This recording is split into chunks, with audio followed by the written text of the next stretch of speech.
My name is Leonard Antonelli. I was born in Chicago, Illinois, July 15, 1923, 87. And I come to Elkhart when I was about 1 year old.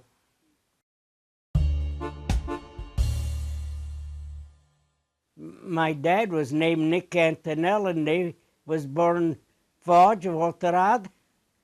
And my mom was Concerai Negro, and she was born in Forge. My dad had the barber shop at the house, but my dad was a barber in Chicago too, and then we moved here when I was about, I say, a year old, and we had there was a Kekio family sent for my dad. Raymond Kekio, he was like an uncle to my dad, and they had a building by a pool room, and my dad started barbering there, and then years later he opened up at on 8th Street.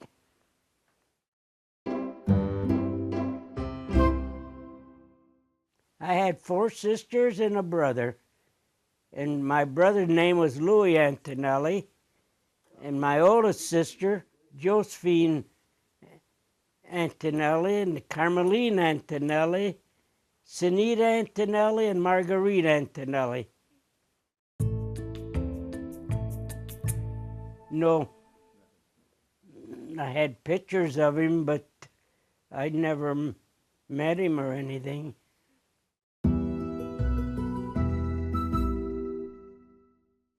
I had Monica, and Monica, now let me tell you a story. She graduated college, IU, and she got in entertainment. She was in a lot of plays, and she did Dragon Ball Z for 6 years. That was a cartoon, and it was on every day in Elkhart. Yeah, she did 2 voices for 6 years, and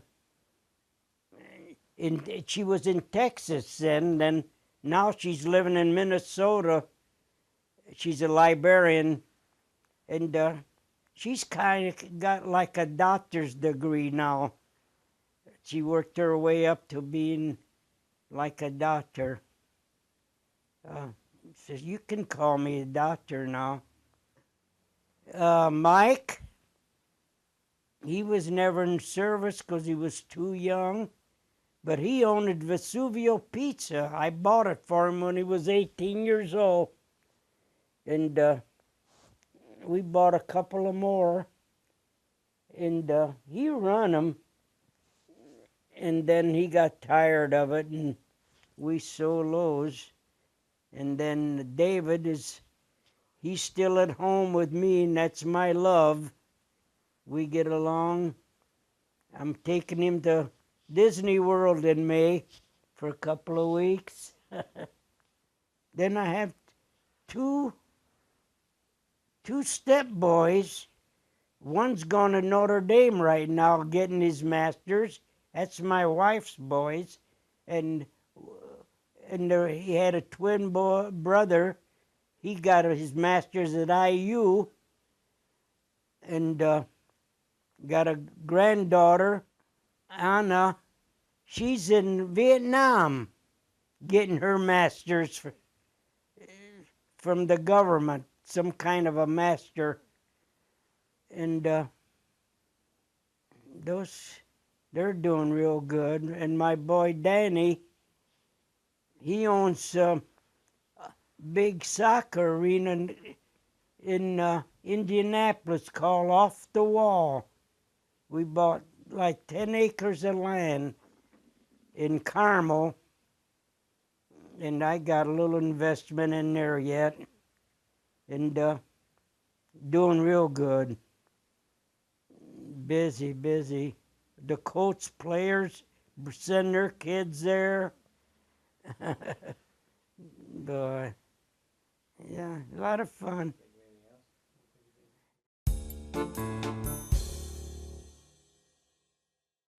The families in the neighborhood, big, large. Everybody had big family. Oh yes, that was one of our pride. We worked at tomatoes, peppers, hot peppers, and somebody brought seeds, Italian seeds. Right now they're about 100 years old, a seed. Yeah.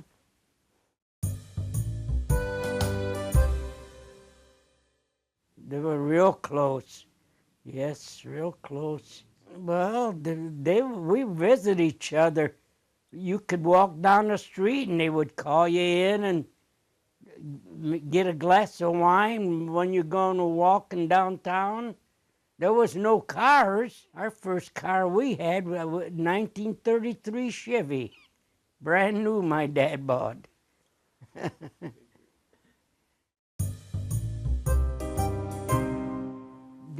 They were all real close. We go to each other's house, drink wine.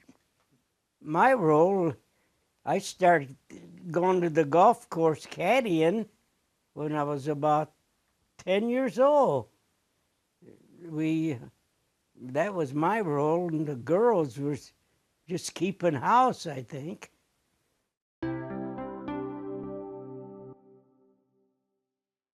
Oh, when I was about 10, 12 years old, I had to roll into the tie-in club.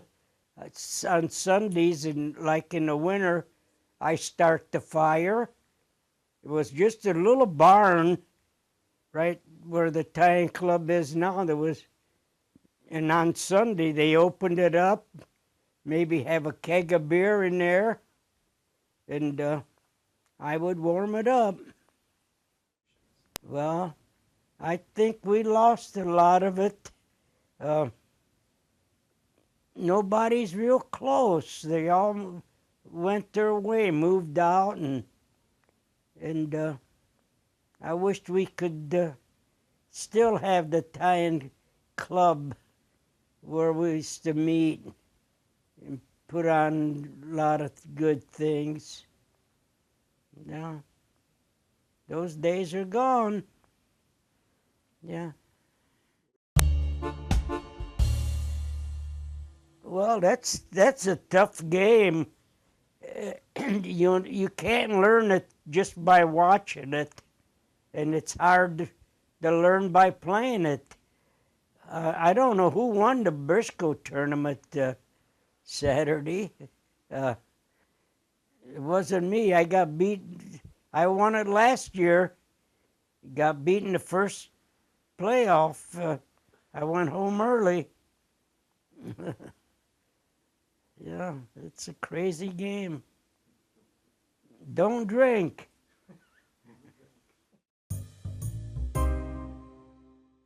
Well, that's pretty near gone. I don't know if any. Let me see how many people there. I don't know if there's anybody living down our neighborhood. George Palmero's still alive.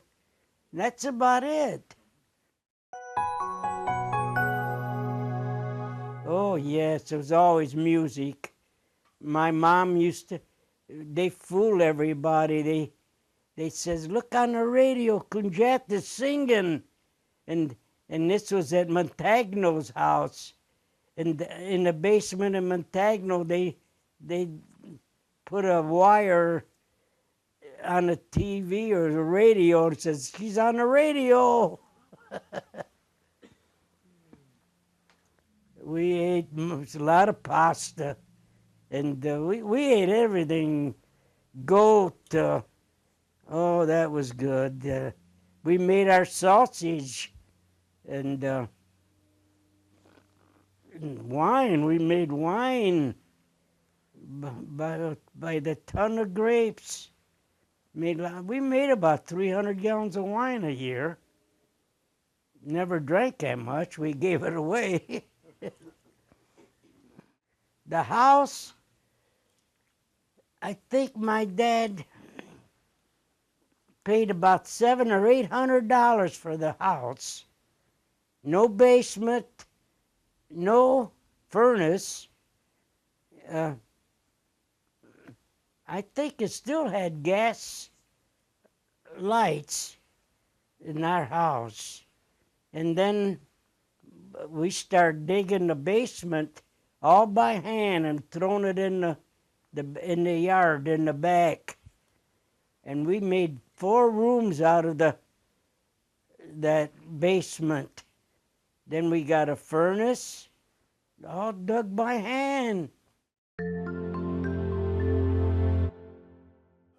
We had to go to church. We went to St. Vincent School, but we went to church and we caddied. Now, like on Sunday, and we snuck out. I mean, before the church ended, to get to the bridge to go caddy, Bursley Street. Food and neighbors come, and we ate good. Yeah, it was real good on Sunday.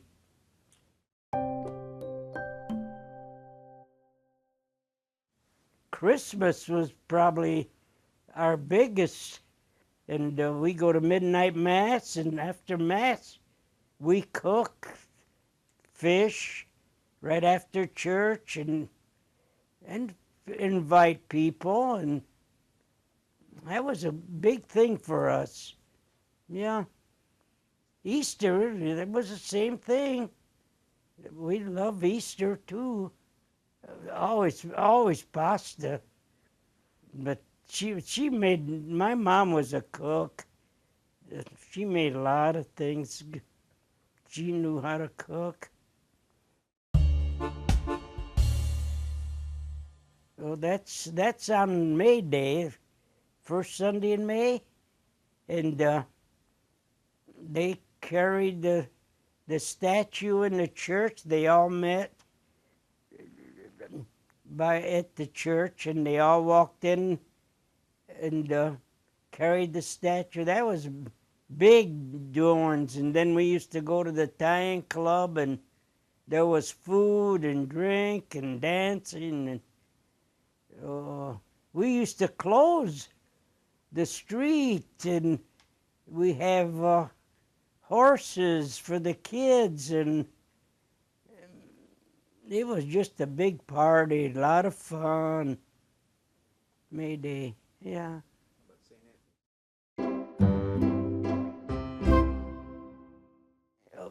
St. Anthony, I forget what the day. We have a bonfire everybody at their house partner had a little bonfire, and then we got together and went to somebody's house. Then Italian American Club, we go there every year, and it's still going today. It's in a big crowd. Yeah.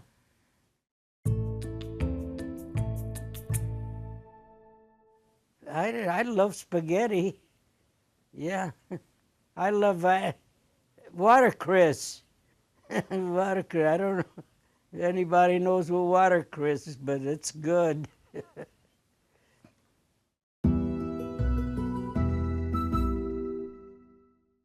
We had a hard time, but we got along pretty good, but we had a pretty hard time. I can remember my dad, he had to walk in the street to go to Main Street. And you got to walk in the street, and then we start going 4 or 5 people together and stop that. And then nobody bothered us anymore. I can remember that. I learned to be real friendly to everybody. And I love people, and I had no enemies. I enjoyed the Germans and all of them. We were real close after that.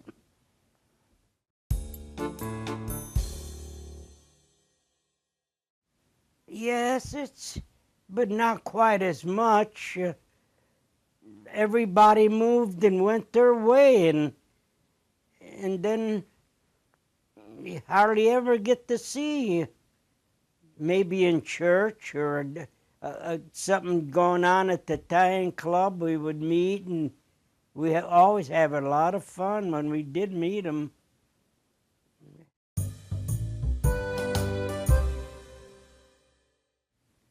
Well, I was close to the golf course, and that was my love and joy. I used to exercise racehorses there. It's a parking lot now, but they had a little horse ring there. And my job early in the morning, riding those horses around that track. And they wanted me to go to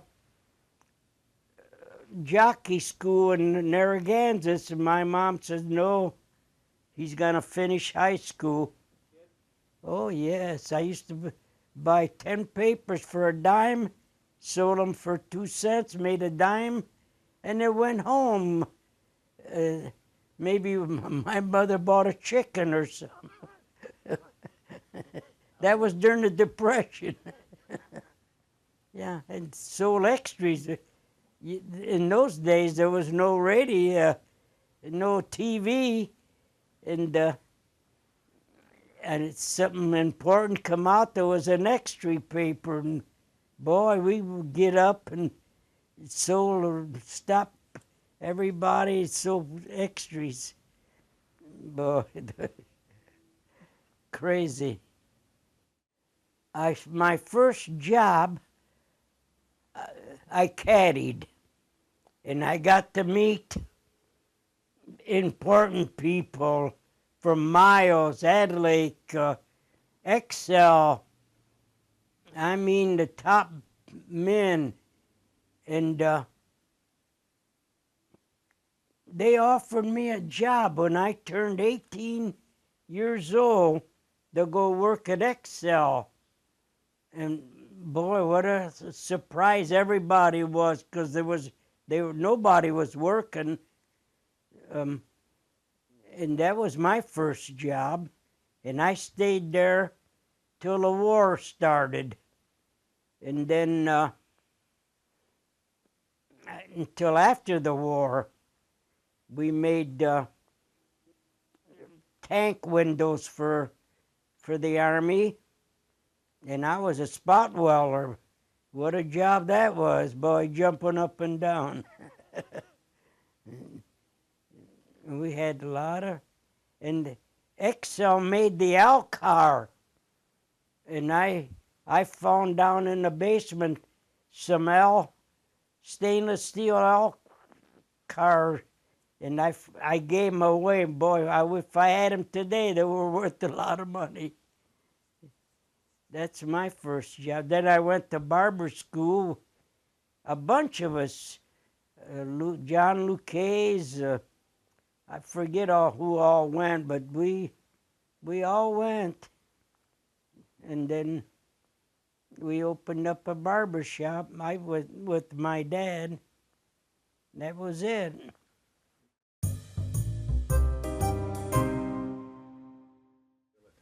I'm still real strong with Italian, but not too close to too many. We meet at the Italian club like on Wednesday, and we play a game called Briscoe, and we find 6 or 8 of us on Wednesday there and drink.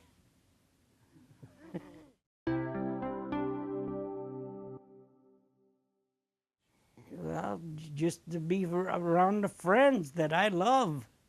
I just want to be around them. I was close to we're just like brothers, most of us.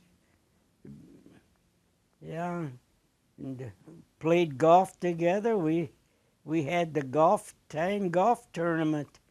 We used to have 150 golfers. Boy, those were the days. And John Florentino, which I love, started a lot of that, the club, and boy, those were the days.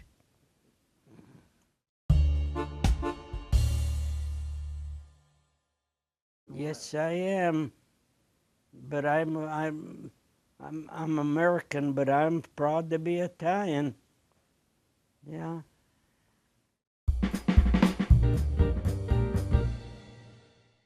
No, I enlisted about 6 times. I wanted to be a tail gunner, and I only weighed 80, 90 pounds. Go home, eat some bananas, and come back. And I did. I come back about 6 times, and they turned me. I went to Chicago, Toledo. I went to Michigan. I went all over trying to enlist. My brother was in. He was in the Philippines, and he met Nick Minicillo. He met a few Elkhart people there. Him and Louis Minicillo. They were in the Merchant Marines. Then they enlisted in the Army. They traveled together, Louis Minicillo and my brother. Then my brother enlisted in the, I think he enlisted in the Army, yeah.